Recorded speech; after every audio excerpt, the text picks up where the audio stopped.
శ్రేష్టమైన సమయంలో దేవుని వాక్యాన్ని మనం ధ్యానం చేద్దాం. నేను ఒక మాట చెప్పడానికి ఎప్పుడు కూడా ఇష్టపడతాను. దేవుడు మనతో మాట్లాడేటువంటి దేవుడు. Our God is a God who can speak to us. ఎలా మాట్లాడతాడు దేవుడు? తన సేవకుడి ద్వారా మాట్లాడతాడు. పాస్టర్ గారిని ఇక్కడ నిలబెట్టి మీ అందరితో కూడా దేవుడు మాట్లాడతాడు. ఎప్పుడైతే తన వాక్కును మీకు అందించి దేవుడు మిమ్మల్ని బాగు చేస్తాడట. God sends his word and heals people. మీ జీవితంలో స్వస్థతను, విడుదలను, విమోచనను, బ్రేక్ త్రూని దేవుడు ఎలా ఇవ్వాలనుకుంటాడు తెలుసా? తన సేవకుడిని ఇక్కడ నిలబెట్టి ఆ సేవకుని నోటి నుంచి వచ్చే మాట ద్వారా చర్చ్ని దీవించాలనుకుంటాడు ప్రభు. అది ఆయన యొక్క ప్రిన్సిపల్. దేవుని సేవకుడు రిలీజ్ చేస్తున్నటువంటి వాక్యము ద్వారా మీరు దీవించబడతారు. కాబట్టి God sends his word and heals people. దేవుని వాక్యం వెల్లడగొడుతోనే వెలుగు కలుగునటువంటి మాట దేవుని లేఖలో మనం చూస్తుంటాం. కాబట్టి ఈ శ్రేష్టమైన సమయంలో దేవుని వాక్యాన్ని క్లుప్తంగా మనం ధ్యానం చేద్దాం. దేవుడు పడిపోయినటువంటి జీవితాన్ని తిరిగి కట్టగలిగేటువంటి వాడు. Praise God, hallelujah. మన జీవితాల్లో ఆయన విజయాన్ని ఇచ్చేటువంటి దేవుడు. Is the God who can give victory in every aspect of our lifes, because our God is the God who conquered everything. మన ప్రభు అయినటువంటి యేసుక్రీస్తు ప్రభు వారు సమస్తం మీద విజయాన్ని సాధించాడు. He conquered death, he conquered sin, he conquered the grave, he conquered all the political powers of this world. యేసుక్రీస్తు ప్రభు వారు ఆయన జయశాలి. కాబట్టి ఆయన మనకు కూడా ఆ జయాన్ని ఇవ్వడానికి ఆయన ఇష్టపడుతున్నాడు. ఈ శ్రేష్టమైన సమయంలో ఒకవేళ ఓటమితో ఈ ప్రాంతానికి వచ్చావేమో, నీ జాబ్లో ఓటమి ఉందేమో, నీ కెరీర్లో ఓటమి ఉందేమో, నీ ఎడ్యుకేషన్లో ఓటమి ఉందేమో, నీ జీవితంలో అనుకున్నవి అనుకున్నట్లు నీ జీవితంలో జరగట్లేదేమో, ఎన్నో సందర్భాల్లో దేవుని నుంచి ఆశీర్వాదాన్ని పొందుకోవాలనుకుంటున్నావు కానీ ఫెయిల్ అవుతూ ఉన్నావు. ఒక ఫెయిల్యూర్గానే మిగిలిపోతాన భయం ఒకవేళ నీకు ఉన్నట్లయితే, ఓటమి అంచుల్లో ఒకవేళ ఉన్నట్లయితే, I have good news for all of you. Hour Jesus can give you victory. దేవుడు మనకు విజయాన్ని ఇవ్వడు. ఈ మాట చెప్తారా? విక్టరీ ఈజ్ మైన్ అని చెప్పండి. Victory is mine. ఈరోజున విజయం నాది. దేవుడు మీకు విజయాన్ని ఆయన ఇవ్వటానికి ఆయన ఇష్టపడుతున్నాడు. When you prosper in spirit, you can be prosper in all the areas of your life. 3 John 2 verse మనం చూస్తాం. ప్రియుడా, నువ్వు ఆత్మలో వర్ధిల్లుచున్న ప్రకారము నువ్వు అన్ని విషయాల్లో వర్ధిల్లుచు సౌఖ్యముగా ఉండాలని కోరుతున్నాను అన్నాడు. Whenever we prospered in spirit and love and wisdom, we can be prospered in every area of our lifes. When we seek His kingdom and when we seek His righteousness, then all things shall be added into our lives. మొదట ఆయన రాజ్యాన్ని, ఆయన నీతిని మనం వెతికేటువంటి వారు ఉన్నప్పుడు మన జీవితంలో ప్రతి కొరతను ప్రభు తీర్చేటువంటి వాడు. ఉడికిన శారా గర్భాన్ని దేవుడు తెరిచాడు. ఎండిన ఎడారుల్లో దేవుడు నదులను ప్రవహింపచేశాడు. యోర్దాను నదిని 2 పాయలుగా చేసినటువంటి దేవుడు. ఎర్ర సముద్రాన్ని 2 పాయలుగా చేసినటువంటి దేవుడు. ఆ తర్వాత ఆకాశం నుంచి ఆహారాన్ని కురిపించాడు, మన్నాను కురిపించాడు. పగలు మేఘస్తంభాన్ని, రాత్రి అగ్నిస్తంభాన్ని వేశాడు. ఇంకెలా ఆలోచించుకుంటూ పోతే అనేకమైన సూచక్రియలు, మహత్కార్యాలు ప్రభు చేసేటువంటి దేవుడు. Our God is the God who is a miracle working God. ఆ టైంలో చేశాడు కదండి, ఈ టైంలో చేస్తాడా? నిన్న నేడు నిరంతరం ఏకరీతిగా ఉన్నటువంటి దేవుడు. ఆనాడు చేసిన కార్యాలు ఈనాడు కూడా ప్రభు మన జీవితంలో జరిగించగలడు. పడిపోయినటువంటి ప్రాకారాలను తిరిగి కట్టగలిగినటువంటి దేవుడు మన దేవుడు. పడిపోయిన జీవితాన్ని తిరిగి కట్టగలిగినటువంటి దేవుడు. పడిపోయిన రిలేషన్షిప్స్ని మళ్ళీ రెస్టోర్ బ్యాక్ చేయగలిగినటువంటి దేవుడు. పడిపోయిన ఫినాన్సెస్ని మరలా ఏం చేయాలి? రెస్టోర్ బ్యాక్ చేసి గొప్ప దీవెనలతో, 2 అంతల దీవెనలతో దేవుడిని నడిపించడానికి ఆయన సముద్రం అనే విషయాన్ని జ్ఞాపకం చేస్తున్నాను. నెహెమ్యా గ్రంథము 4వ అధ్యాయం 6వ వచనాన్ని మనం చదువుకుందాం. అయినను పని చేయుటకు జనులకు మనస్సు కలిగి ఉండెను, గనుక మేము గోడను కట్టుచుంటిమి. అందరూ ఈ మాటలు నాతో చెప్తారా? అయినను పని చేయుటకు జనులకు మనస్సు కలిగి ఉండెను, గనుక మేము గోడను కట్టుచుంటిమి. చూడండి, నెహెమ్యా అనేటువంటి ఈ వ్యక్తి గురించి మనం ధ్యానం చేస్తుంటాం. దైవజనులు, మీ పాస్టర్ గారు చాలా సందర్భాల్లో క్యారెక్టర్ స్టడీస్ మీకు ఆల్రెడీ చాలా సందేశాల్లో చెప్పుంటారు. నెహెమ్యా అనేటువంటి గొప్ప వ్యక్తి గురించి మనం ఆలోచన చేయాలి. నెహెమ్యా అను మాటకు అర్థం ఏంటంటే యెహోవా ఓదార్చును అని అర్థం. యావే comforts. The very meaning of Nehemiah is యావే కంఫర్ట్స్. యెహోవా మనల్ని ఏం చేసేటువంటి వాడు? ఓదార్చేటువంటి వాడు. నెహెమ్యా గురించి ఆలోచన చేస్తున్నప్పుడు నెహెమ్యా ఆయన ఒక బ్యూరోక్రాట్గా ఉన్నాడు. అంటే ఒక గవర్నమెంట్లో ఒక ఉన్నతమైనటువంటి స్థానంలో ఉన్నటువంటి వ్యక్తి.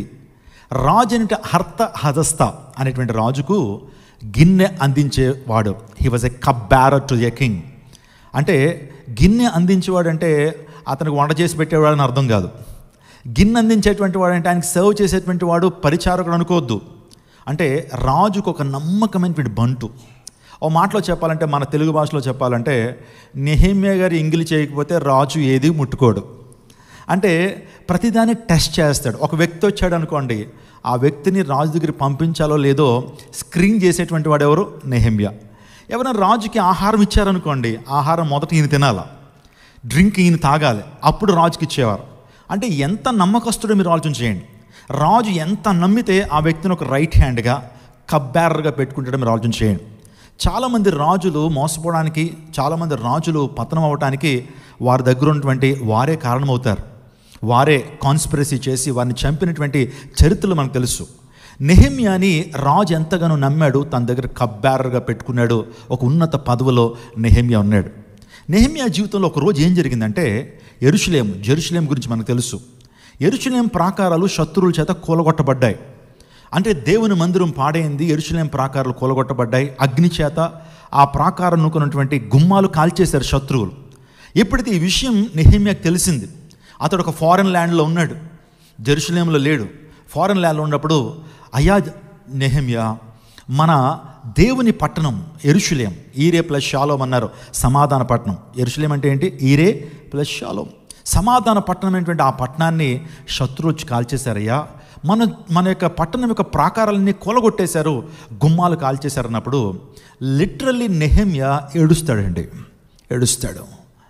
జెరూషలేం అనేటువంటి దేవుని చేత కట్టబడినటువంటి పట్టణము, నా పితరులు దావీదు కావచ్చు, సోలొమోను కావచ్చు, అబ్రహాం కావచ్చు, ఇస్సాకు కావచ్చు, నా పితరులు పేట్రియాక్స్ అందరూ కూడా అదే పట్టణంలో దేవుని ఆరాధించారు. యెరూషలేములో దేవుని మందిరం ఉంది, అక్కడే దావీదు టెంపుల్ కట్టాడు, సోలొమోను టెంపుల్ కట్టాడు, అక్కడే దేవుని ఆరాధించేటువంటి స్థలము. ఆ పట్టణానికి ఉన్న ప్రాకారాలు పడిపోయినప్పుడు లిటరల్లీ నెహెమ్యా ఏడ్చి ఆ పట్టణానికి ఉన్నటువంటి ప్రాకారాలు కట్టాలని ఒక తీర్మానం తీసుకున్నాడు. రాజు దగ్గరికి వెళ్ళాడు, సమస్య చెప్పాడు. రాజు దగ్గర నుంచి ఒక ప్రత్యేకమైనటువంటి ఒక రికమెండేషన్ లెటర్ కూడా తీసుకుంటాడు. సో యెరూషలేం ప్రాకారాలను కట్టడానికి పూనుకున్నాడు. అంటే దేవుని యొక్క మందిరము పడిపోతున్నప్పుడు, దేవుని యొక్క మందిర ప్రాకారాలు కూలిపోతున్నప్పుడు, అంటే యెరూషలేం ప్రాకారాలు కూలిపోయినప్పుడు he had a concern upon the ministry of God. దేవుని పరిచర్య పట్ల గొప్ప కన్సర్న్ కలిగి ఉన్నాడు. తనకి ఏది తక్కువ కాదండి. తనకి మంచి జాబ్ ఉంది, మంచి ఫైనాన్సెస్ ఉన్నాయి, ఆస్తిపాస్తులు ఉన్నాయి, అంతస్తు ఉంది, హోదా ఉంది. ఏదన్నా సరే రాజు దగ్గర నుంచి పొందుకునేటువంటి గొప్ప ఎబిలిటీని పొందినటువంటి ఆ వ్యక్తి ఎందుకు దేవుని యొక్క పట్టణముకున్నటువంటి ప్రాకారాలు పడిపోయినప్పుడు ఎందుకు అంత సీరియస్గా తీసుకోవాలి? చాలా సందర్భాల్లో మన జాబు, మన కుటుంబం, మన పిల్లలు, మన యొక్క ఇన్నర్ సర్కిల్లో చూసుకుంటాం, కానీ దేవుని పరిచర్య గురించి మనం ఆలోచన చేయం.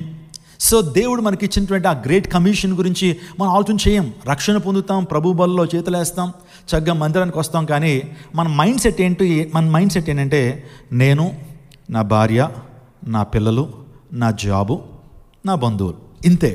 అంతేగాని బ్రాడర్ పర్స్పెక్టివ్ సో మన జీవితాల్లో ఉండదు. కానీ దేవుడు అంటున్నాడు, నేను రక్షించింది ఎందుకంటే నువ్వు అనేక మందికి ఆదరణకరంగా ఉండాలి. You are saved to save others, you are blessed to be blessing for others. నువ్వు రక్షించబడింది ఇతరులకు రక్షణ పంచటం కొరకు. దేవుడు మనల్ని రాజులైన యాజక సమూహంగా దేవుడు మనల్ని చేశాడు. మనం ఎవరు? రాయల్ ప్రైస్ట్హుడ్ అనండి ఒకసారి. రాయల్ ప్రైస్ట్హుడ్ అంటే రాజులైన యాజక సమూహం. దేవుడు మనకు రాజరికాన్ని ఇచ్చాడు, రెండోదిగా యాజకత్వాన్ని కూడా ఇచ్చాడు. అంటే రెండు పనులు ఒకరు చేయగలుగుతారా? ఒక వ్యక్తి కింగ్ అని ఉండగలుగుతాడు, కానీ యాజకత్వం చేయలేరు. మేము ఉన్నాం అనుకో, మేము యాజకులం, మేము ఏమండి గవర్నమెంట్ రూల్ చేయం. కానీ దేవుడు మనకి ఇస్తున్న గొప్ప ఆదేశం అంటే you are the rulers and you are priests. మీరు రాజులైన యాజక సమూహము, మీరు లోకానికి ఉప్పై ఉన్నారు అన్నాడు, మీరు లోకానికి వెలుగై ఉన్నారు అన్నాడు. మీరు ఒక షారోను పుష్పం వలె ఉండమని చెప్పాడు. చూడండి, ఇక్కడ పుష్పాలు చాలా ఉన్నాయి, ఆర్టిఫిషియల్ ఫ్లవర్స్ ఇవి. కానీ న్యాచురల్ ఫ్లవర్స్కి ఉన్నటువంటి ఆ యొక్క నేచర్ ఏంటంటే ఫ్లవర్ ఎప్పుడు కూడా ఇట్ గివ్స్ ఫ్రాగ్రెన్స్ కదా. ఫ్లవర్ ఇప్పుడు కూడా ఏమిస్తుంది? ఫ్రాగ్రెన్స్. అంటే దేవుడు మనల్ని పువ్వు వలె ఉండమన్నాడు. అంటే పువ్వు ఏమిస్తుంది? ఫ్రాగ్రెన్స్ ఇస్తుంది. ఇంకొకటి, ఈ ఫ్లవర్స్ చాలా సున్నితంగా ఉంటుంది, చాలా స్మూత్గా, చాలా సెన్సిటివ్గా ఉంటుంది. అంటే దేవుడు కూడా మనల్ని ఎలా కోరుతున్నాడంటే మనము సువాసనిచ్చేటువంటి వారికి ఉండాలి. అందుని బట్టి రోజుకు ఒక 1 లీటర్ బాడీ పర్ఫ్యూమ్స్ బాగా వేసుకోవాలి, హెయిర్ స్ప్రే, ఆ తర్వాత హ్యాండ్ స్ప్రేస్ అని వాడాలన్నది దేవుని ఉద్దేశమా? కాదు.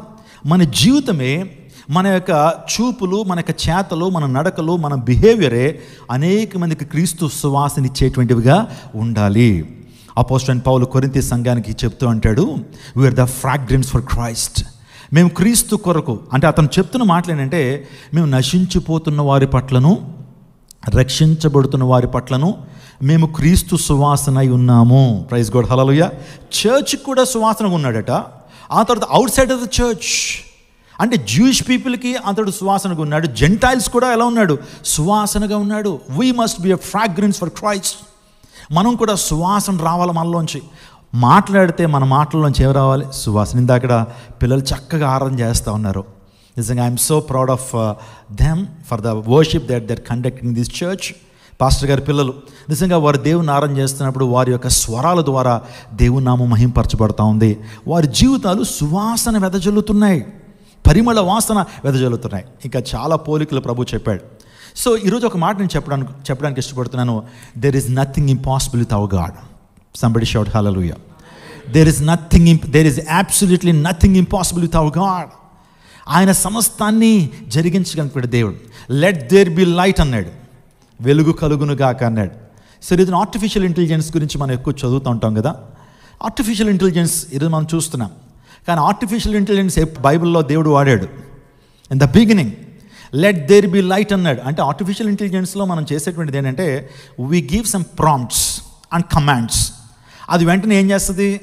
ఆ మెషిన్ ఏం చేస్తుంది అంటే, ఆర్టిఫిషియల్ ఇంటెలిజెన్స్ ఏం చేస్తుంది? మనకి క్విక్గా ఆన్సర్స్ ఇస్తుంది, మన పని చేస్తుంది.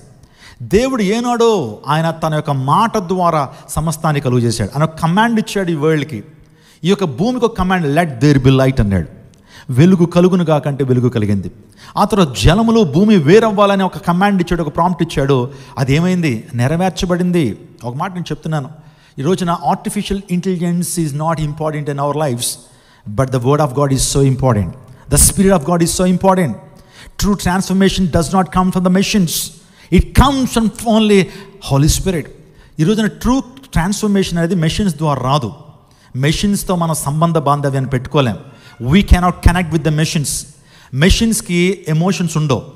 కానీ మన ప్రభువైన యేసుక్రీస్తు ప్రభువారు ఆయన భావోద్వేగాలు కలిగినటువంటి దేవుడు. హోలీ స్పిరిట్ గాడ్ గురించి చెప్పాలంటే, holy spirit God is not only a person. Holy spirit God is not only power, but is also a person. పరిశుద్ధాత్మ దేవుడు కేవలం శక్తి మాత్రమే కాదు, ఆయన వ్యక్తి అయినటువంటి దేవుడు. హల్లెలూయా. ఇప్పుడు శక్తితో మనం సంబంధాన్ని పెట్టుకోలేమండి. కరెంట్ దగ్గరికి వెళ్ళి మనం ఏదైనా మాట చెప్తే అది వింటదా?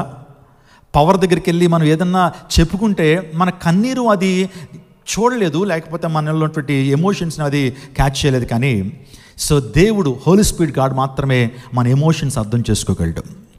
యేసుక్రీస్తు ప్రభువారి లోకంలో ఉన్నప్పుడు హీ మూవ్స్ విత్ కంపాషన్ అనేటువంటి మాట మనం చూస్తుంటాం. So when he saw the multitudes, when they are ignorant to the word of God, Jesus moves with compassion upon the people and he started to preach the good news. ఎప్పుడైతే ప్రజలు అజ్ఞానంతో ఉన్నారో, ప్రజలు దేవుని యొక్క వాక్యపు కొరతలో ఉన్నారో, యేసుక్రీస్తు ప్రభువారు తన యొక్క నోటిని తెరిచి వారి మీద కనికరపడి మంచి వాక్యాన్ని వారికి చెప్పినట్లుగా మనం చూస్తుంటాం. రోగగ్రస్తులను చూసి వారి బాధను చూసినటువంటి ప్రభు వారి మీద కనికరపడి దేవుడు వారిని హీల్ చేశాడని దేవుని లేఖనం సెలవిస్తూ ఉంది. అందుని బట్టి ఆర్టిఫిషియల్ ఇంటెలిజెన్స్ ఉపయోగించొద్దని అనట్లేదు, కానీ దానికంటే అథెంటిక్ ఇంటెలిజెన్స్ ఉంది. అదే గాడ్స్ విజ్డమ్. ప్రైజ్ గాడ్, హల్లెలూయా.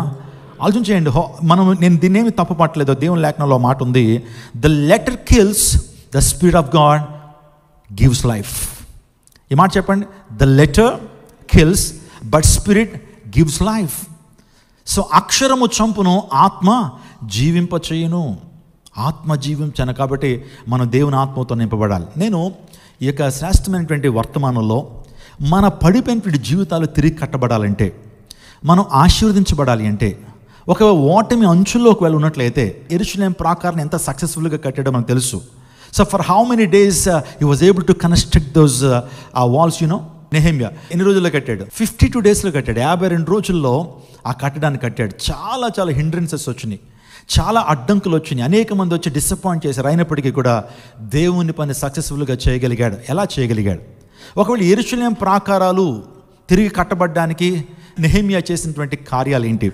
ఒకవేళ మీ జీవితంలో అద్భుతాన్ని పొందటానికి, మీ జీవితంలో జీవంతో నింపబడ్డానికి, మీ జీవితంలో విజయవీరులుగా మీరు ఉండటానికి మీరేం చేయాలి? వాట్ ఈజ్ సక్సెస్ మంత్ర? ఈరోజు సక్సెస్ సాధించాలంటే ఏం చేయాలి? What you have to do in order to get success?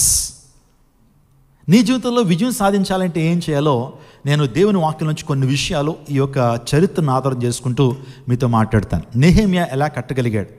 52 రోజుల్లో ఎవరు సపోర్ట్ లేరండి.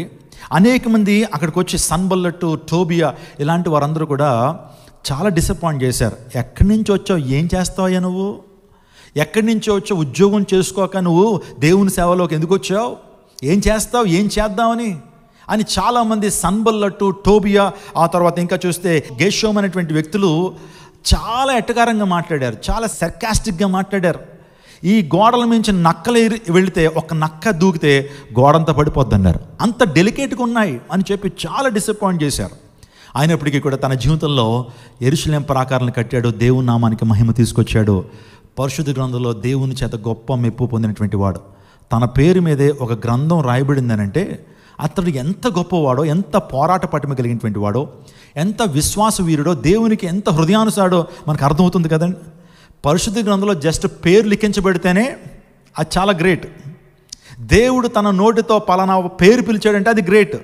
కానీ పరిశుద్ధ గ్రంథంలో తన పేరు మీద ఒక గ్రంథమే రాయబడిందంటే he was not at all ordinary.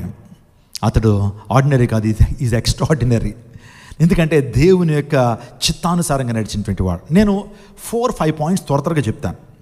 మీకు చాలా మీ స్పిరిచువల్ లైఫ్స్కి, మీ స్పిరిచువల్ ఎడిఫికేషన్కి చాలా ఉపయోగకరంగా ఉంటుంది.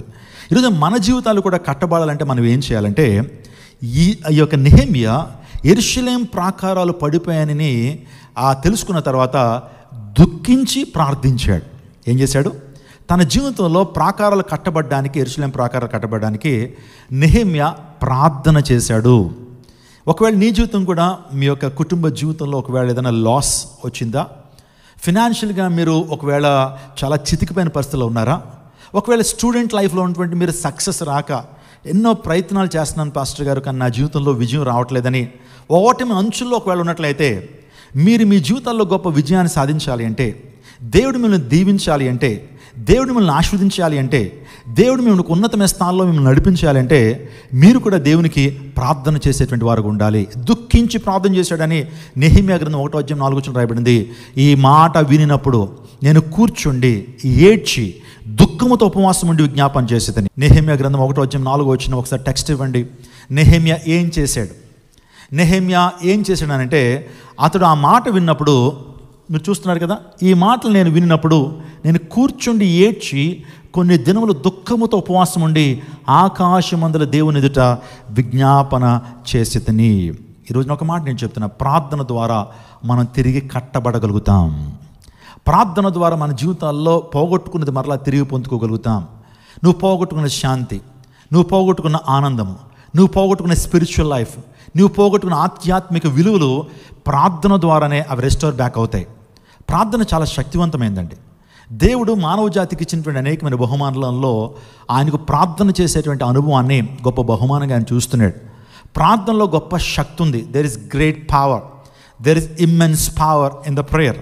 ప్రార్థనలో గొప్ప శక్తి ఉంది. నేను అంటాను, ప్రార్థన that is the greatest weapon in the world. ప్రార్థన అనేది గొప్ప ఆయుధం. ప్రార్థన అనేది గొప్ప ఆయుధం. మన జీవితాల్లో కూడా మనం దీవించబడాలి అంటే నువ్వు ప్రార్థన చేయాలి. Let me ask a question, my dear church, are you praying to God? దేవుని సన్నిధిలో ప్రార్థన చేస్తున్నావా? చాలా నెగ్లెక్ట్ చేస్తారు ప్రార్థన. అన్నిటికీ ప్రామినెన్స్ ఇస్తారు.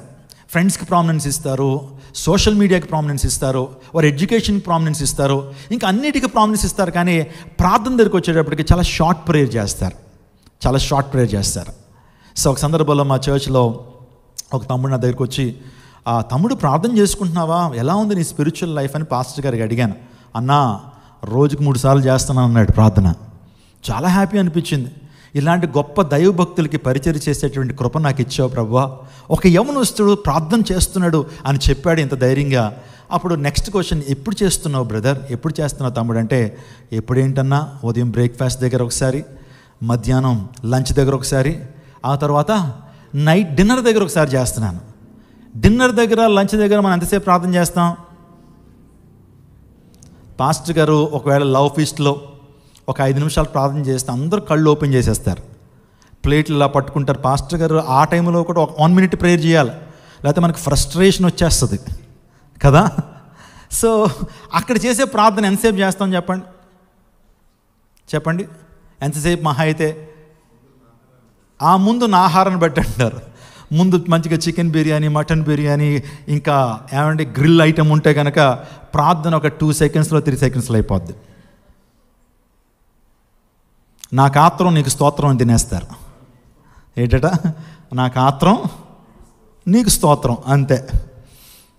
చూడండి, అంటే ప్రార్థన మనం ఎంత ఎక్కువసేపు అయితే ప్రభుత్వంలో చేస్తుంటామో అంత శక్తిని మనం పొందుకుంటాం. ఆ శక్తి దేని కొరకు తెలుసా? పాపాన్ని జయించడానికి, శరీరాన్ని జయించడానికి, లోకాన్ని జయించడానికి ఉపయోగపడుతుంది. ఈ స్టామినా ఏదైతే ఉందో, ఈ ఇమ్యూనిటీ పవర్ ఏదైతే ఉందో, సాతాను మన మీద వేసే అగ్నిబాణాలను ఎదుర్కోవడానికి, సాతాను తంత్రాలను ఎదుర్కోవడానికి ఈ యొక్క శక్తి మనకి ఎంతగానో ఉపయోగపడుతుంది. అందుని బట్టే ప్రార్థనా శక్తి. ప్రార్థన అంటే ఏంటి? What is prayer? నేను చాలా కొన్ని డెఫినేషన్లు త్వరగా ఇస్తాను, కావాలంటే రాసుకోండి. Prayer is nothing but a commune and communication with God. దేవునితో సంభాషణ, దేవునితో సహవాసం, అది ప్రార్థన. కాబట్టి దేవునితో నువ్వు సహవాసం చేయాలనుకుంటే ప్రార్థన ద్వారానే దేవునితో సహవాసం చేయగలుగుతావు. దేవుడు మనల్ని ఎందుకు కలుగు చేశాడు? Why did God create us? దేవుడు ఎందుకు మనల్ని కలుగు చేశాడు తెలుసండి? To make friendship with him. ఆయనతో మన సహవాసం చేస్తామని దేవుడు మనల్ని కలుగు చేశాడు. అంటే ఆ సహవాసము ప్రార్థన ద్వారానే మనం కలిగి ఉండగలుగుతాం. ప్రేయర్ అనేది ఒక బ్రిడ్జ్ అన్నమాట బిట్వీన్ గాడ్ అండ్ హ్యూమన్స్. ప్రార్థన అనేది దేవునితో సహవాసం. ఇంకో మాట చెప్తున్నాను, ప్రార్థన అంటే sharing the burden of God. ప్రార్థన అంటే ఏంటి? Sharing the burden of God. దేవుని భారాన్ని పంచుకునేట ప్రార్థన. ఇంకా చెప్పాలంటే ప్రార్థన అంటే to touch the crown of God, to touch the throne of God is prayer. దేవుని సింహాసనాన్ని కదిలించుట ప్రార్థన. ప్రార్థన అంటే ఇంకొక ఎబ్రివేషన్ ఇస్తున్నాను. ప్రార్థన అంటే utilizing the authority of God is prayer. To know the will of God is prayer. దేవుని చిత్తాన్ని తెలుసుకుంటే ప్రార్థన, దేవుని భారాన్ని పంచుకుంటే ప్రార్థన, ఆ తర్వాత దేవుని అధికారాన్ని వినియోగించుట ప్రార్థన. ప్రైజ్ గాడ్, హల్లెలూయా. జాషువా యుద్ధంలో ఉన్నాడు. సో యుద్ధం చేస్తూ ఉన్నప్పుడు సన్సెట్ అయిపోతుంది, సూర్యాస్తం అయిపోతూ ఉంది. ఆ టైంలో కొన్ని గంటలు వారు యుద్ధం చేస్తే విజయం సాధిస్తారు. ఆ టైంలో ప్రభు సన్నిధిలోకి వెళ్ళి ప్రార్థన చేస్తున్నాడు జాషువా, ప్రభువా సూర్యచంద్రులన్నీ కూడా నీ ఆధీనంలో ఉన్నాయి కదా, ఈ సమస్త సృష్టి నీ ఆధీనంలో ఉన్నాయి కదా, కొద్దిసేపు సూర్యచంద్రుని నిలపవా అని అన్నప్పుడు దేవుడు అన్నాడు, నువ్వే ఆదేశించయ్యా, నీకు అధికారాన్ని ఇస్తున్నాను నేను. I have given that authority to stop sun and moon. సూర్యుడిని చంద్రుడిని ఆపేటువంటి అధికారం నీకే ఇస్తున్నాను. Go and talk to them.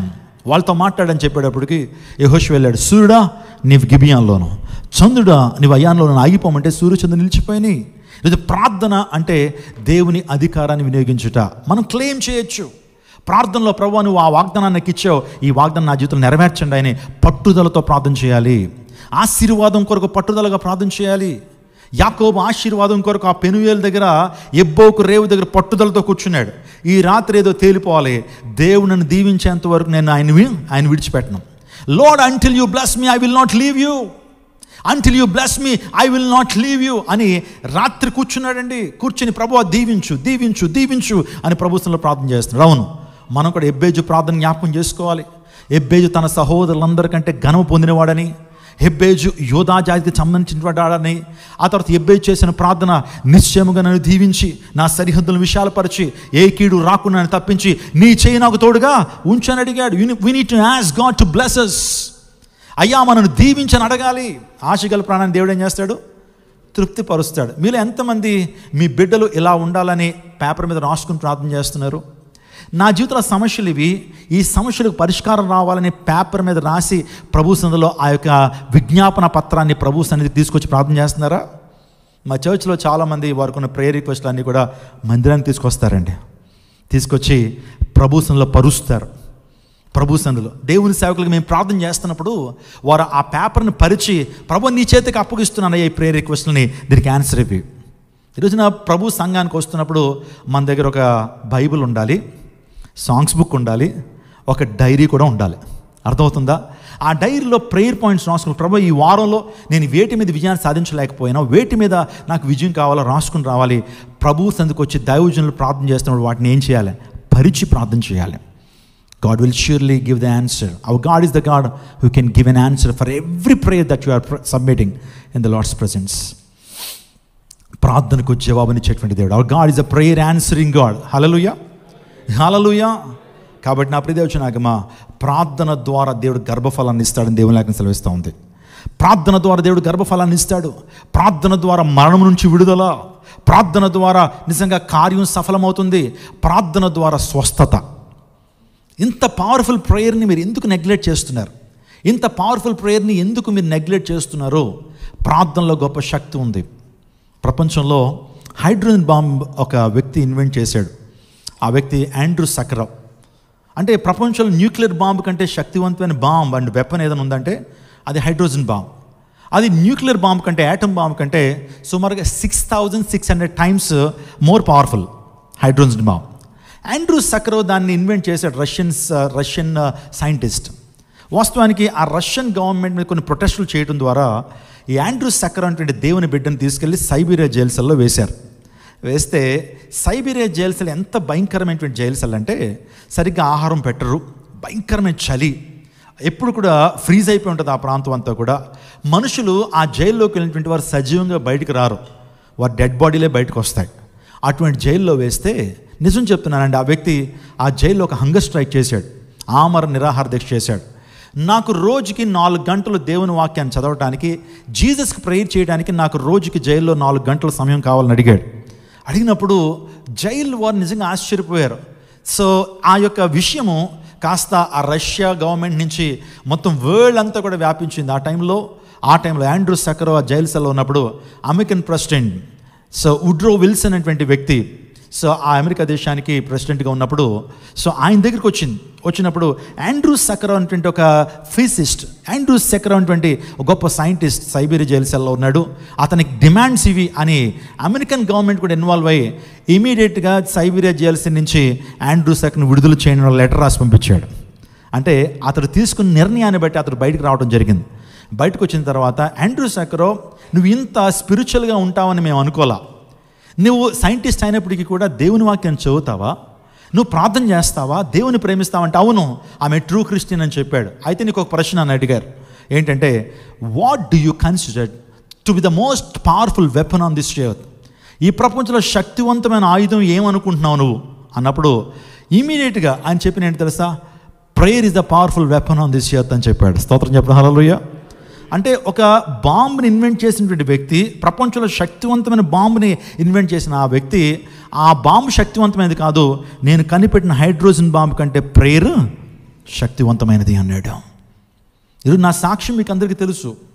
నేను 10 నెలల ప్రాయంలో ఇంట్లో ఉన్న వాటర్ ట్యాంక్లో పడిపోయానండి.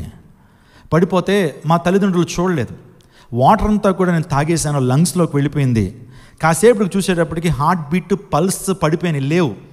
హాస్పిటల్కి తీసుకెళ్తే ఒక హాఫ్ అన్ అవర్ క్రితం తీసుకొస్తే కనుక ఈ బాబుని మేము రక్షించేవాళ్ళం, ఈ బాబు చచ్చిపోయాడని చెప్పి డాక్టర్ చెప్పి పంపించేశాడు ఇంటికి.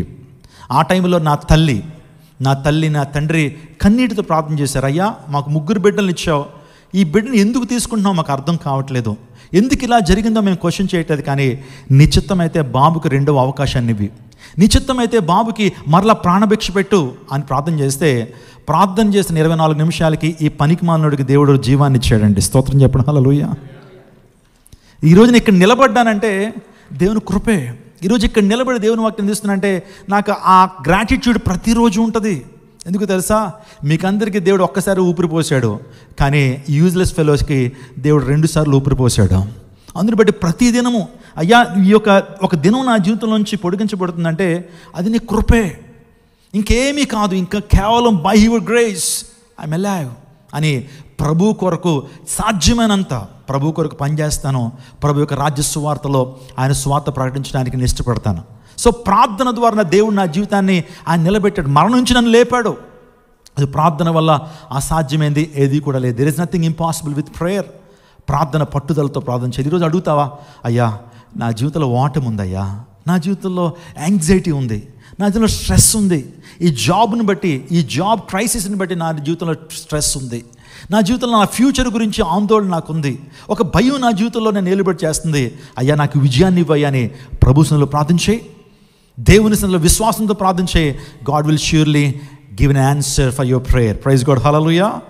ప్రార్థన ఆలకించేవాడు సర్వశరీరులు నీ యొద్దకు వచ్చెదరు. యెరూషలేము గురించి దుఃఖించాడు, ప్రార్థించాడు. ఆ మాట వినినప్పుడు కూర్చుండి ఏడ్చి దుఃఖముతో ఉపవాస ప్రార్థన చేశాడు. ఈరోజున పవర్ఫుల్ ప్రేయర్ ఏంటి తెలుసా? మన కన్నీటి ప్రార్థన. Praise God. ఈరోజు మనుషుల దగ్గరికి వెళ్ళి మనం కన్నీరు కారుస్తాం. సిస్టర్ గారు, నా సమస్య ఇదండి, నా పిల్లలు ఎలా ఉన్నారండి, నా ఆర్థిక పరిస్థితులు ఎలా ఉన్నాయని చెప్పి మనుషుల దగ్గరికి వెళ్ళి ఏడుస్తాం. అంటే దేవుని సేవకుల దగ్గరికి వచ్చి చెప్పుకోవద్దని అంటలేదు, కానీ మనుషుల దగ్గరికి వెళ్ళి ఏడవడం ద్వారా ప్రయోజనం లేదు. ఏడ్చేదేదో దేవుని సందికి వచ్చి అక్కడ ఏడవాలి, అక్కడ కన్నీరు కార్చాలి. అర్థమైందండి? కన్నీటి ప్రార్థనకున్న శక్తి చెప్తాను ఒక్కసారి. దావీదు తన కీర్తనలో ఒక మాట అంటాడు. ఏమనంటే, ప్రభువా, తల్లి గర్భంలో పిండముగా రూపించబడే క్రితమే నీవు నన్ను ఎరిగిని ఉన్నావు అంటాడు. నా దినమును నువ్వు లెక్కించి ఉన్నావు అంటే, నీ గ్రంథంలో దేవుడు ఏం చేశాడట?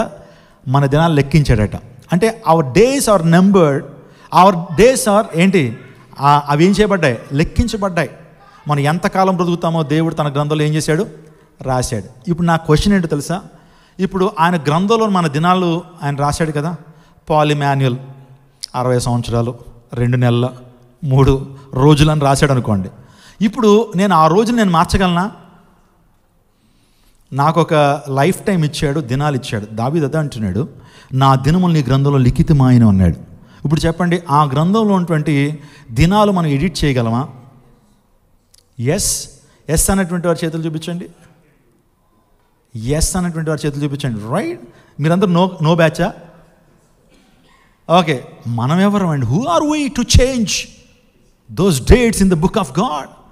దేవుని గ్రంథంలో రాయబడిన ఆ యొక్క మాటలను మనం ఎడిట్ చేయడానికి మనం ఏమన్నా సృష్టిని ప్రతిసృష్టి చేసేటువంటి వ్యక్తులమా అని అంటారు.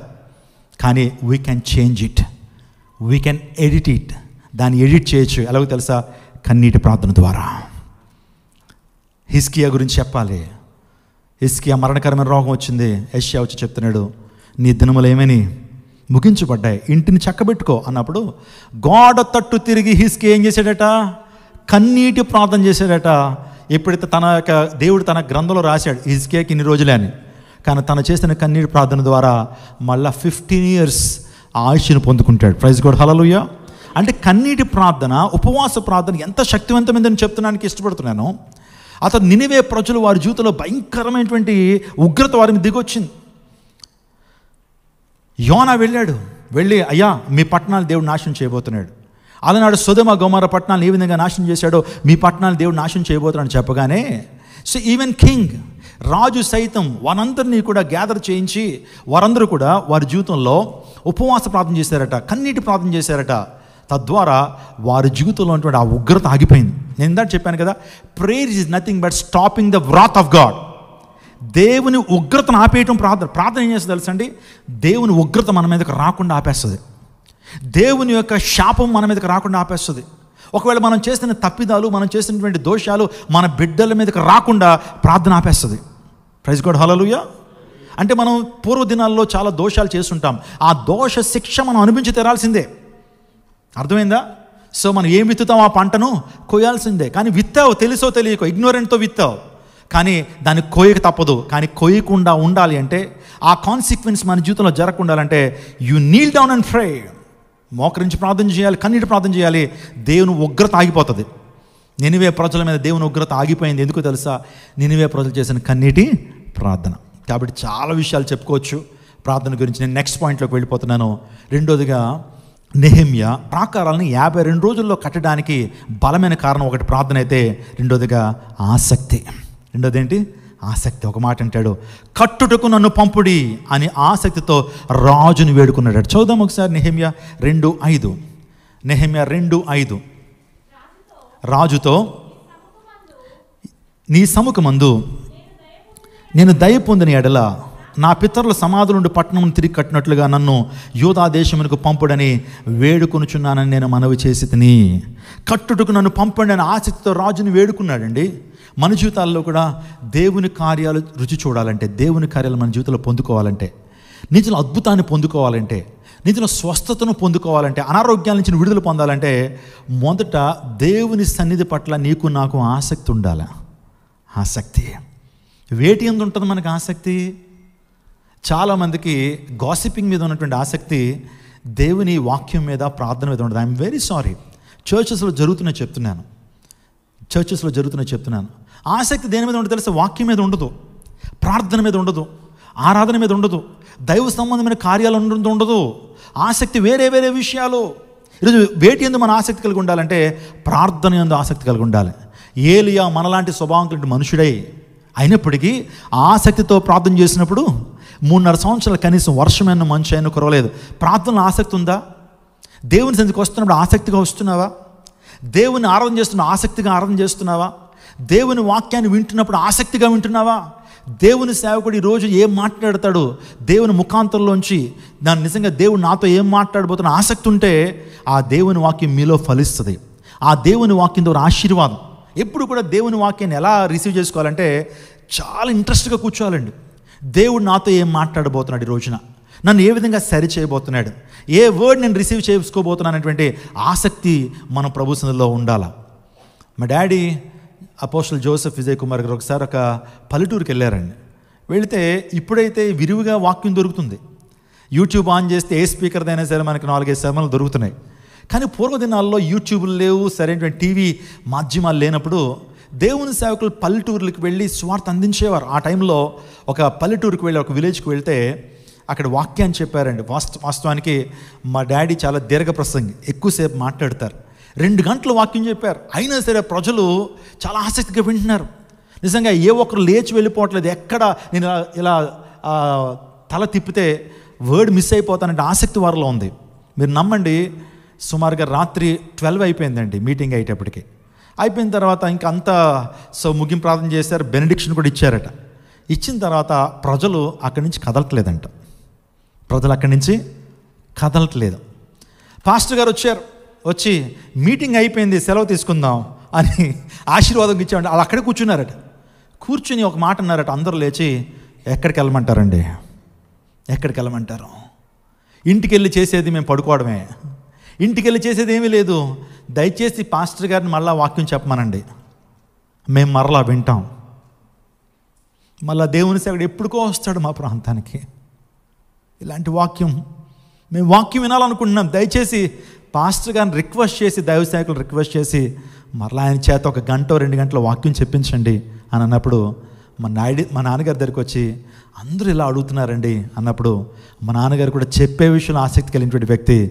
మరలా చెప్తాను అన్నప్పుడు 12:30కి మరలా మీటింగ్ స్టార్ట్ అయిందట. మళ్ళీ వర్షిప్, మళ్ళా చెప్పండి ప్రార్థనలు, మళ్ళా వాక్యం.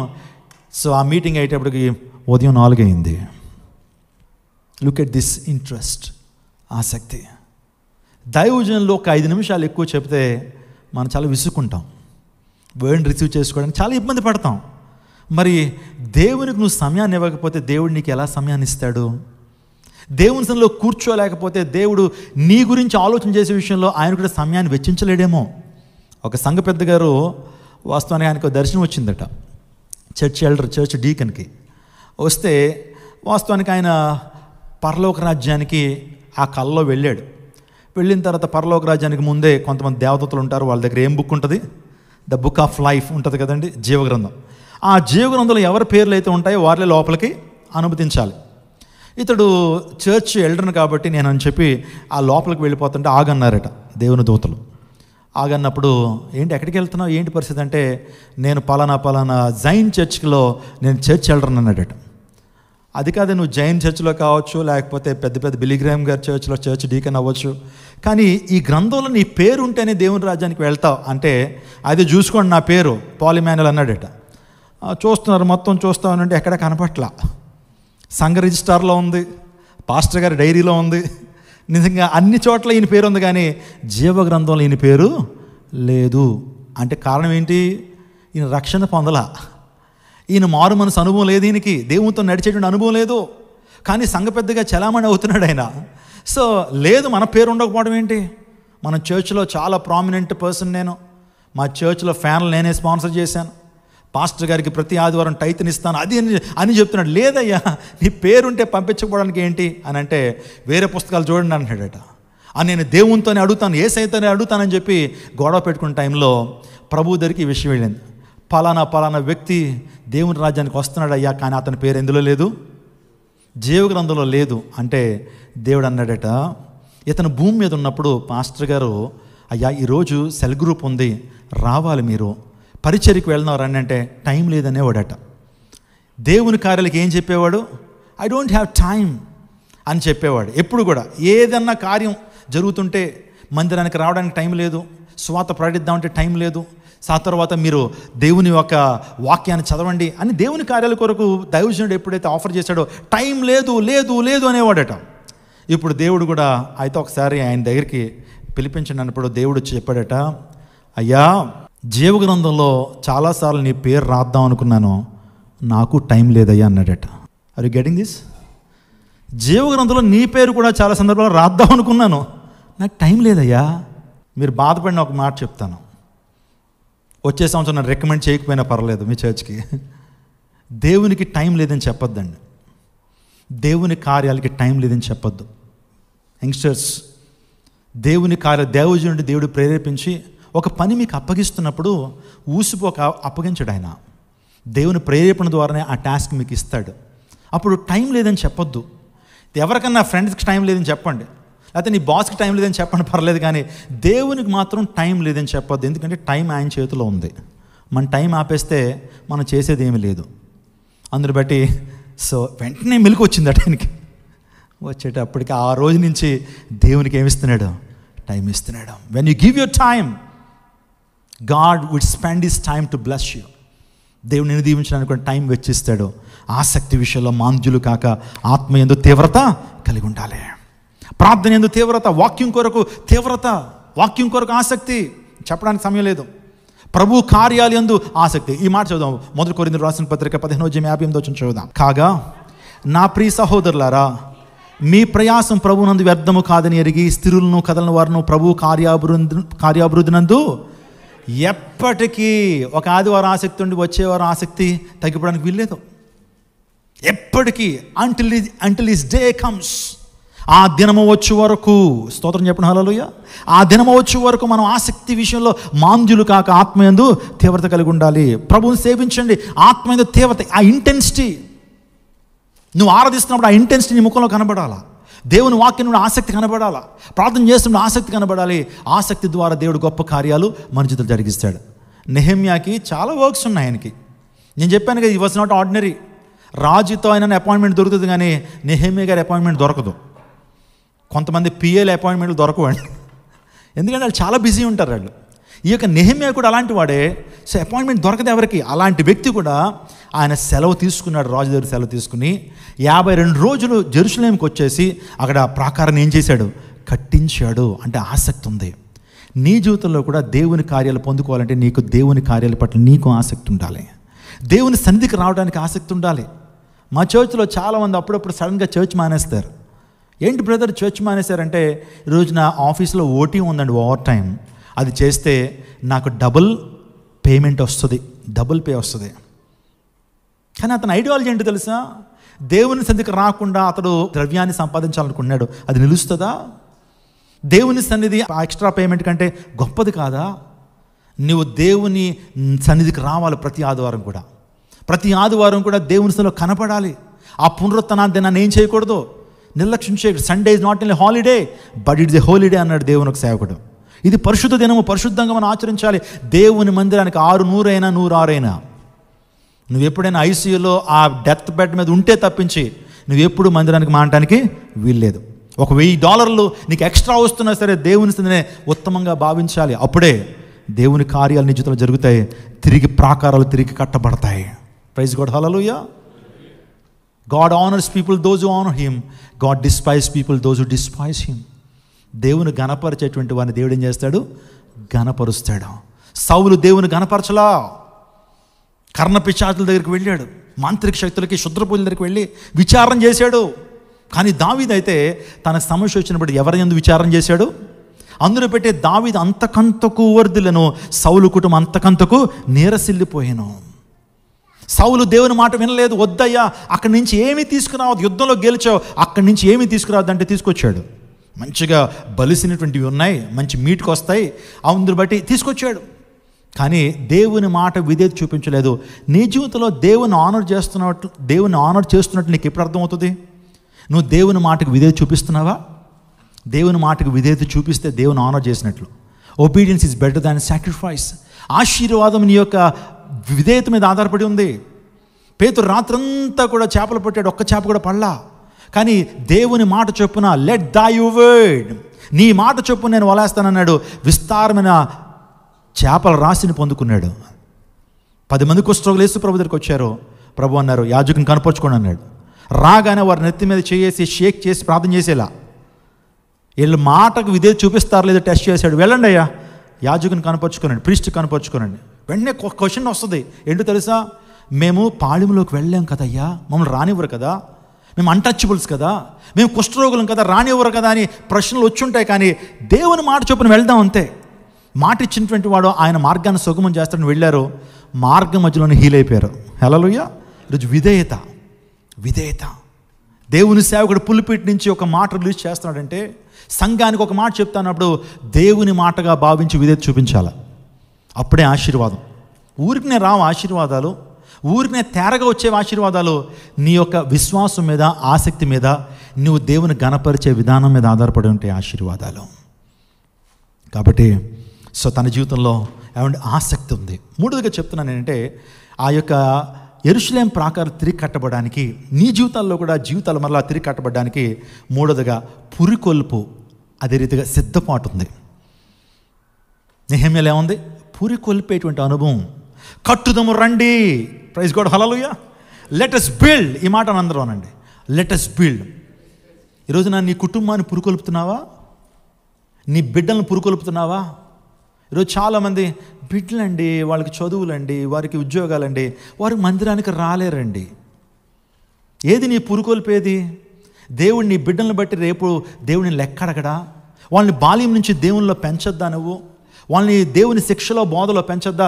పురికొల్పడం. నిజంగా అక్కడికి వెళ్ళాడు, అందరినీ మీట్ అయ్యి let's build the walls for the glorification of God. దేవుని మహిమ కొరకు ఏం చేద్దాం మనం?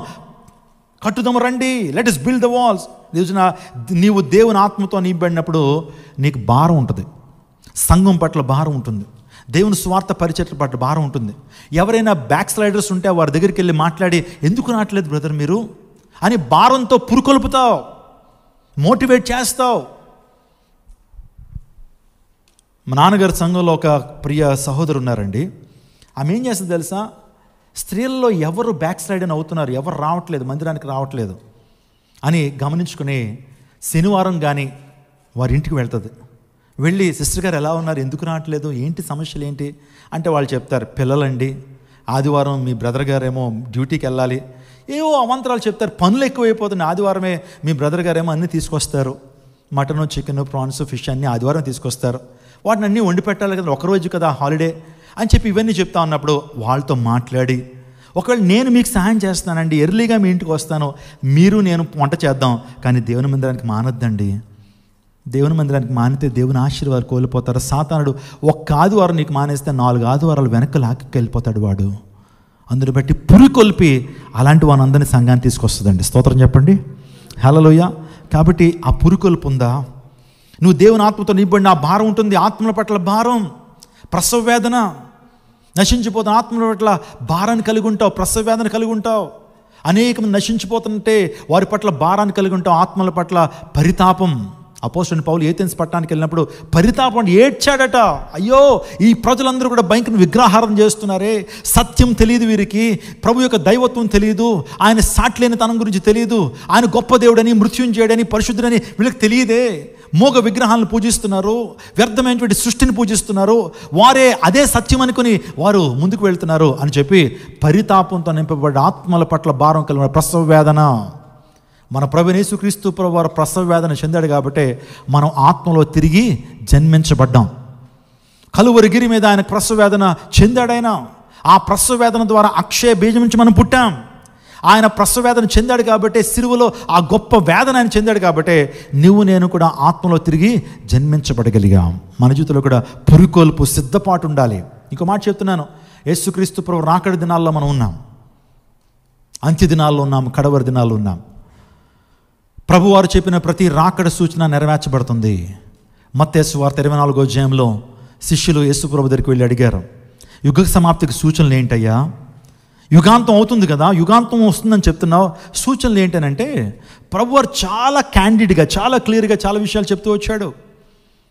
అక్కడక్కడ భూకంపాలు, కరువులు సంభవిస్తాయి. అనేకులు అక్రమం విస్తరించే చేత ప్రేమ చల్లారిపోతుంది. నా నామం పేట అనేక మంది అబద్ధ బోధకులు మీ దగ్గరికి వస్తారు. కరువులు వ్యాపిస్తాయి. కరువులు, పెస్టిలెన్సెస్, వ్యాధులు అధికమవుతాయి. ప్రజలు ఒక ప్రాంతం నుంచి ఇంకో ప్రాంతానికి వెళ్ళటం ద్వారా, ప్రయాణాలు అధికమవటం ద్వారా జ్ఞానం అధికమవుతుంది. అంటే ఏ టెక్నాలజీ గురించి, జ్ఞానం గురించి దేవుని వాక్యం చెప్పబడింది. These are all signs of Jesus second coming. ఈ సత్య సువార్త సకల జనులకు సాక్షాత్కారమే వినిపించబడుతుంది. అంజూరపు చెట్టు లేత చిగురించినప్పుడు వసంతకాలం సమీపిస్తుంది అని ఎన్నో ప్రవచనాలు చెప్పబడితే ఈ రోజున ఏ ప్రవచనాలు నెరవేర్చబడుతున్నాయో తెలుసా? నోస్ట్రడామస్ చెప్పిన ప్రవచనాలు కాదు నెరవేర్చబడుతుంది. లేకపోతే బాబా వంగా చెప్తున్నటువంటి ప్రవచనాలు కాదు నెరవేర్చబడతా ఉంది. లేకపోతే వీరబ్రహ్మం గారు చెప్పిన ప్రవచనాలు కాదు నెరవేర్చబడుతుంది. బైబిల్ నెరవేర్చబడుతుంది. హల్లెలూయా. దేవుని వాక్యం నెరవేర్చబడుతుంది. దానియేలు గ్రంథంలో చెప్పబడిన ప్రవచనాలు, మత్తయి సువార్త 24 చెప్పిన ప్రవచనాలు, ప్రకటన గ్రంథంలో చెప్పిన ప్రవచనాలు, తెస్సలోనిక సంఘానికి అపోస్తలుడైన పౌలు రాసిన ప్రవచనాలు నెరవేర్చబడుతున్నాయని చెప్పించి సో కాల్డ్ ప్రిడిక్టర్స్, ఫోర్టెల్స్ చెప్తున్నవి కావు. పరిశుద్ధులను చెప్తున్నటువంటి ఆ యొక్క ప్రవచనాలు నెరవేర్చబడుతున్నాయి. నా నామం పేట మిమ్మల్ని జనులు ఏం చేస్తారు? హింసిస్తారు. పెర్సిక్యూషన్ పెరుగుతుంది. ఈరోజు భారతదేశంలో పెర్సిక్యూషన్ పెరిగిపోయిందండి. క్రైస్తవ సేవకుల మీద పెర్సిక్యూషన్, మాటల ద్వారా భయంకరమైన దాడి, లేకపోతే ఇంకా చెప్పాలంటే శారీరకమైన ఫిజికల్ అటాక్స్ జరుగుతున్నాయి. ఇంకా చెప్పాలంటే సేవ అంత ఈజీగా జరగట్లేదు భారతదేశంలో. ఇవన్నీ కూడా యేసుక్రీస్తు రెండో రాకడికి సూచనలు అంటే విషయాన్ని చెప్తున్నాను. సిద్ధపడాలి. నువ్వు సిద్ధపడాలి. నీతో ఉన్న సమూహాన్ని ఏం చేయాలి? సిద్ధం చేయాలి. అలా నువ్వు సిద్ధపడి పురుకొల్పి సిద్ధపరిచినప్పుడు నీ జీవితంలో గొప్ప కార్యం నువ్వు చూస్తావు. ఆ తర్వాత 4 చెప్తున్నాను. నీ జీవితంలో విజయాన్ని సాధించాలంటే, గొప్ప అభివృద్ధిలోకి నువ్వు రావాలి అంటే, నీ ప్రతి ప్రార్థనకు జవాబు రావాలంటే నీ ముందున్నటువంటి శత్రువులకు నువ్వు భయపడద్దు. నెహెమ్యా తన జీవితంలో శత్రువులకు భయపడలా. చాలామంది శత్రువులు తయారైపోయారు. ఒక మంచి కార్యానికి నువ్వు శ్రీకారం చుట్టినప్పుడు, ఒక మంచి పని నువ్వు చేద్దాం అనుకున్నప్పుడు నీ చుట్టూరు శత్రువులు ఉంటారు. పని జరగనివ్వరు. ఎలాగైనా సరే ఆటంకాన్ని కలుగు చేస్తారు. హిండ్రెన్సెస్ ఉంటాయి. నువ్వు దేవుని దగ్గరికి వస్తున్నావంటే నిన్ను ఆపేవాళ్ళు చాలామంది ఉంటారు. దేవుని కార్యాలు చేద్దామనంటే ఆపడానికి చాలామంది ఉంటారు.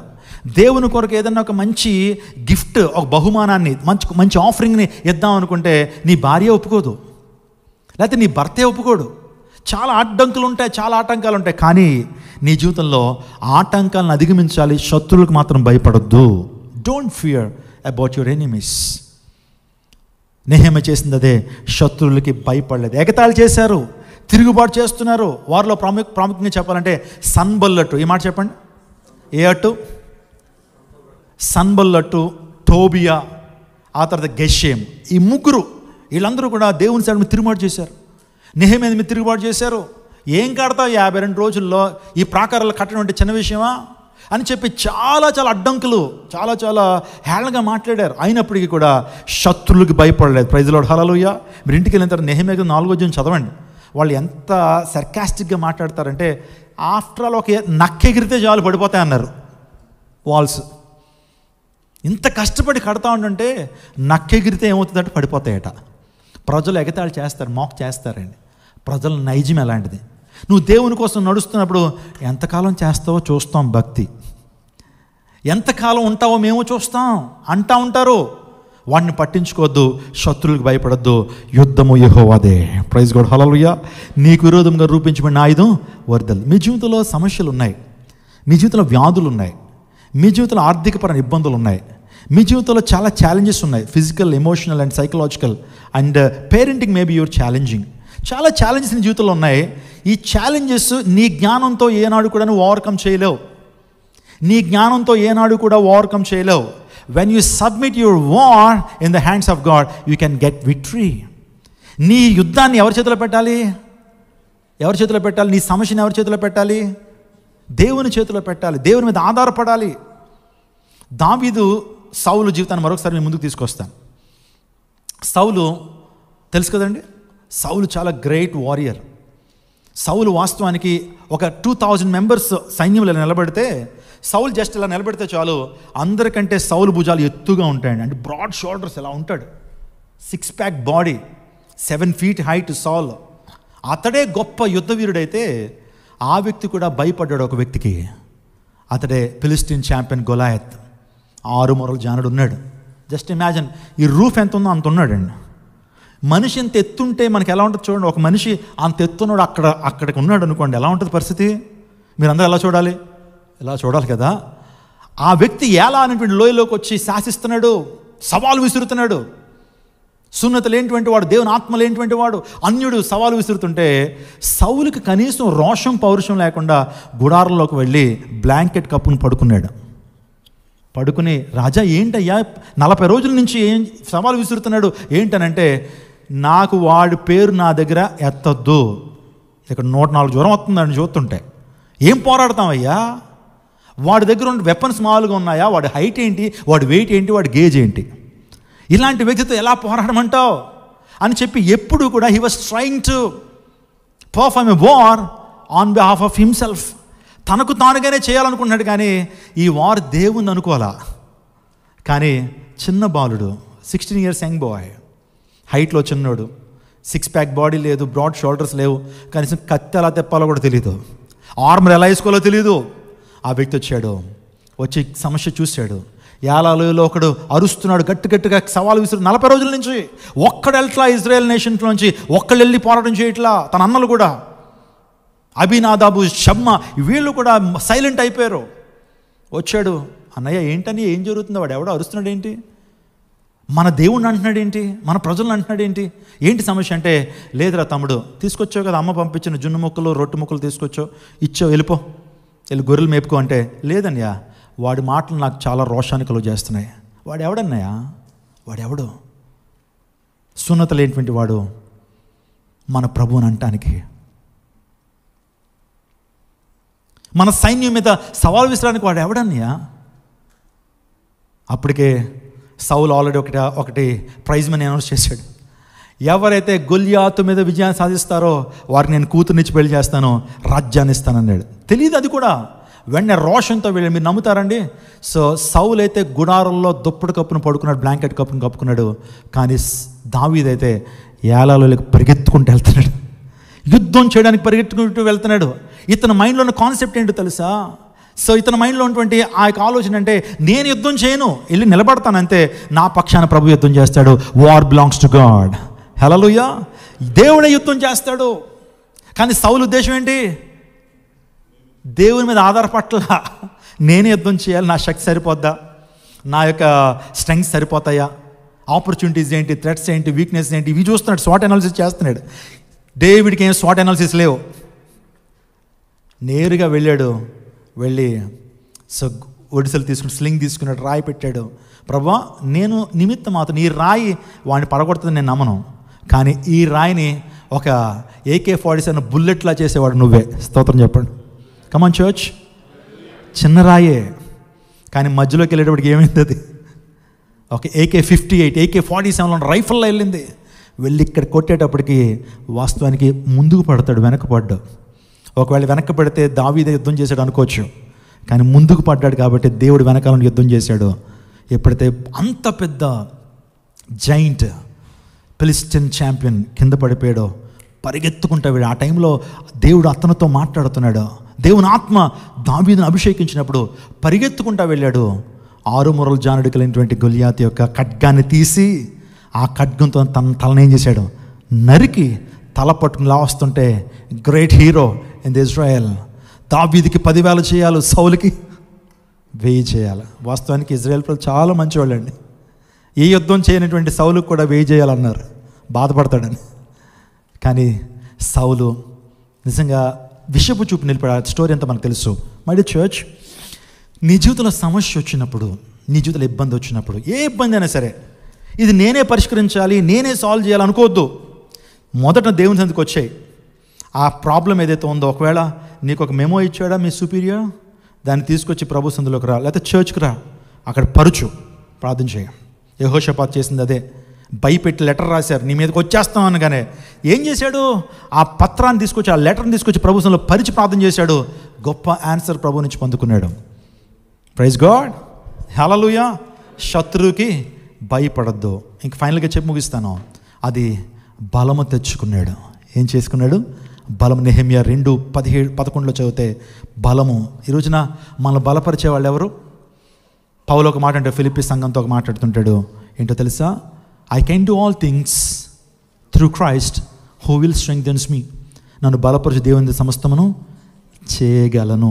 ఆత్మ ద్వారా ఇవి జరుగుతున్నాయి, శక్తి చేత కాదు, బలము చేత కాదు, ఆత్మ ద్వారా ఇవన్నీ జరుగుతున్నాయి. దేవుడు మనల్ని బలపరిచేటువంటి వాడు. దేవుడు నీకు బలాన్ని ఇచ్చేటువంటి దేవుడు. కృంగిపోవద్దు, నీ జీవితంలో అలసిపోవద్దు, నీ జీవితంలో విచారించొద్దు, డిసప్పాయింట్మెంట్లోకి వెళ్ళి డిప్రెషన్లోకి వెళ్ళిపోవద్దు, యాంగ్జైటీ డిజార్డర్ నీ జీవితంలో రానివ్వద్దు. ధైర్యం తెచ్చుకో. నా ఆత్మ మీ మధ్య ఉంది కాబట్టి భయపడద్దు అన్నాడు. రేపు మీ మధ్య అద్భుత కార్యం జరిగించబోతున్నాను కాబట్టి భయపడద్దు అన్నాడు. చిన్న మంద భయపడొద్దని ఎన్నిసార్లు do not fear, don't be anxious అని అనేక సందర్భాల్లో ప్రభు చెప్తున్నా సరే మనం ఇంకా భయపడుతూనే ఉంటాం. ప్రభువుకి మీ సమస్య అప్పగించండి, మీ ప్రాబ్లం ప్రభు చేతిలో పెట్టిన ఆయనే మనల్ని బలపరిచేటువంటి దేవుడు. నయోమి తన జీవితంలో నష్టపోయింది. నిజంగా ఒక రాంగ్ డెసిషన్స్ ఆమె చేసుకుంది. నిజంగా బెత్లెహేంలో ఉండాల్సిన నయోమి ఎక్కడికి వెళ్ళింది? మోయాబుకు వెళ్ళింది. మోయాబుకు వెళ్ళి అక్కడ ఏదో సంపాదించాలి, ఎంతో ఖ్యాతిని కూడగట్టాలి, ఎన్నో ఆస్తిపాస్తులు కూడగట్టాలని వెళ్ళింది. కానీ తను తీసుకున్న తప్పుడు ఎంపిక ద్వారా తన భర్తను పోగొట్టుకుంది, 2 కుమారులను పోగొట్టుకుంది. కానీ మరలా రిపెంట్ అయింది. నిజంగా దేవుని యొక్క మందిరాన్ని విడిచిపెట్టానే, నేను దేవుని సన్నిధిని విడిచిపెట్టానే, దేవుని వాక్యాన్ని విడిచిపెట్టాను, ఏదో సాధించాలని లోకంలోకి వెళ్ళాను, ఇంకా లాస్ అయిపోయాను అని మరలా బెత్లెహేములకు వచ్చిన తర్వాత అందరితో అంటుంది, నన్ను ఏమని పిలవద్దు, నయోమి అని పిలవద్దు, నన్ను మారా అని పిలండి. జీవితం చేదైపోయింది. కానీ ఎప్పుడైతే ప్రభు పాదాల దగ్గర మళ్ళా వచ్చిందో నయోమి తన జీవితంలో గొప్ప ఆశీర్వాదం తిరిగి పొందుకుంది. God has restored back every health that she lost. తనకున్న ప్రతి ఆస్తిని తన ఆస్తిని తిరిగి సంపాదించుకోగలిగింది. దేవుని ఆశీర్వాదాలు మెండుగా పొందుకోగలిగింది. నిజంగా యేసు క్రీస్తు ప్రభు వంశావళిలో కూడా రూతు, బోయేజు ఆ లిస్టులో చేర్చబడగలిగింది. నీ జీవితంలో కూడా బలాన్ని ఇచ్చేటువంటి వాడు ఆయనే. హీ విల్ స్ట్రెంగ్థెన్ us, మనల్ని బలపరిచేటువంటి దేవుడు. ఈరోజు కృంగిపోవద్దు, దేవుడు అద్భుతాలు చేసేటువంటి దేవుడు. నేను విడిచిపెట్టడు. నీ భక్తి నీకు ధైర్యం పుట్టించదా అంటాడు. నువ్వు చేస్తున్న భక్తి వృధా కాదు, దేవుని కోసం నువ్వు ఇస్తున్న సమయం వృధా కాదు, దేవుని కోసం నువ్వు ఇస్తున్న కానుక వృధా కావు. దేవుడు గొప్ప కార్యాలు నీ జీవితంలో జరిగిస్తాడు. నువ్వు చేయాల్సింది తెలుసా? ఈ 5 కార్యాలు తిరిగి నీ జీవితంలో తిరిగి కట్టబడాలి అంటే, అద్భుతాలు నీ జీవితంలో పొందుకోవాలంటే, ఆశీర్వాదం నువ్వు పొందుకోవాలంటే, స్వస్థతను, దీర్ఘకాలిక రోగాలతో ఒకవేళ బాధపడుతూ స్వస్థత కొరకు ప్రభు నుంచి ఒక గొప్ప కార్యాన్ని ఎక్స్పెక్ట్ చేస్తున్నట్లయితే నువ్వు ప్రార్థన చేయాలి. నెహెమ్యా చేసింది అదే. యెరూషలేము గురించి ప్రార్థించాడు. ఆ మాట విన్నప్పుడు నేను కూర్చుండి ఏడ్చి దుఃఖంతో ఉపవాసం ఉండి విజ్ఞాపన చేసేదని అన్నాడు.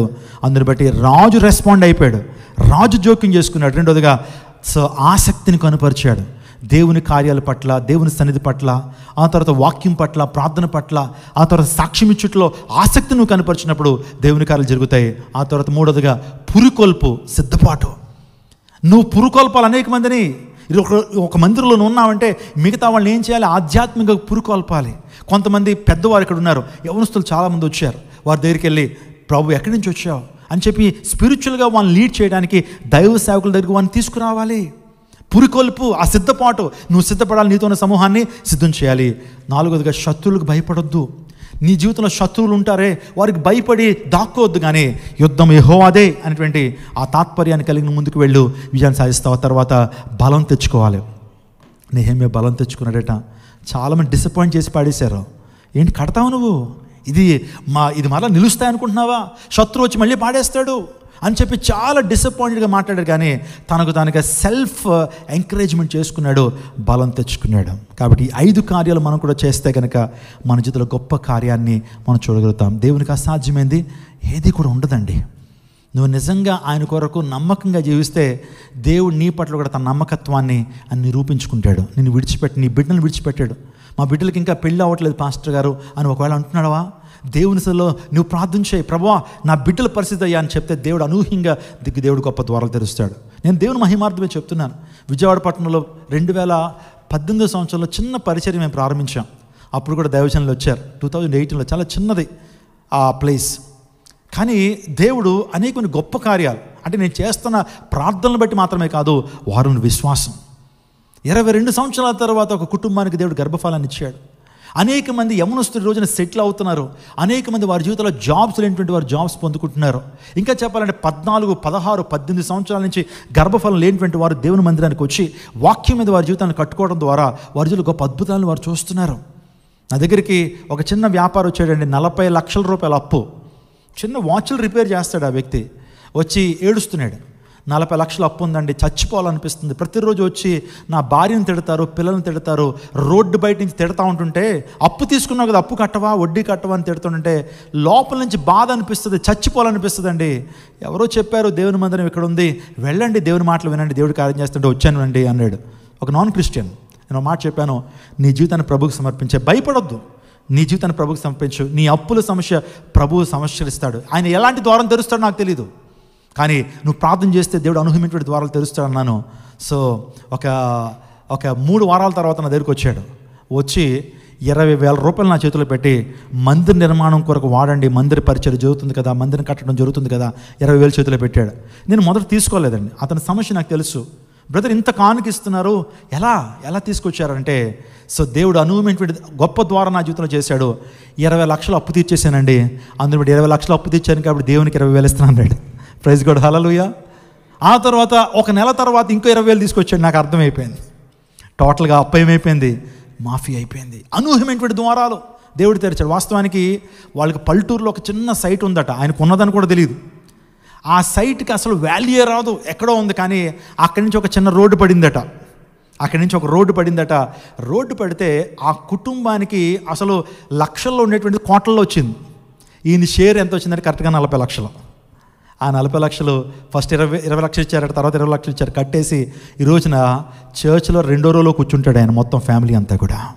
దేవునికి అసాధ్యమైంది ఏది ఉండదు. ఇలా చెప్పుకుంటూ పోతే సాయంకాలం వరకు చెప్పుకోవచ్చు చాలా సాక్ష్యాలు. మీ సంఘంలో దైవ సేవకులు కూడా చాలా విషయాలు చెప్తారు. Hour God is a miracle working God. ఆయన నిన్ను ఓడిపోనివ్వడు. హిజ్కియా, నెహెమ్యా ప్రాకారాన్ని తిరిగి కట్టగలిగాడు. ఈ 5 పాయింట్స్ మీ జీవితంలో చేయండి, అద్భుతాలు దేవుడు మీ జీవితంలో జరిగిస్తాడు. తల వంచుని ప్రార్థన చేసుకుందాం. దేవుడు నిన్ను ఓడిపోనివ్వడు. ఓటమి తప్పైన రోజు నిన్ను ఓడిపోనివ్వడు. చేయి దాటిపోయిన స్థితిలో నిన్ను దేవుడు ఓడిపోనివ్వడు.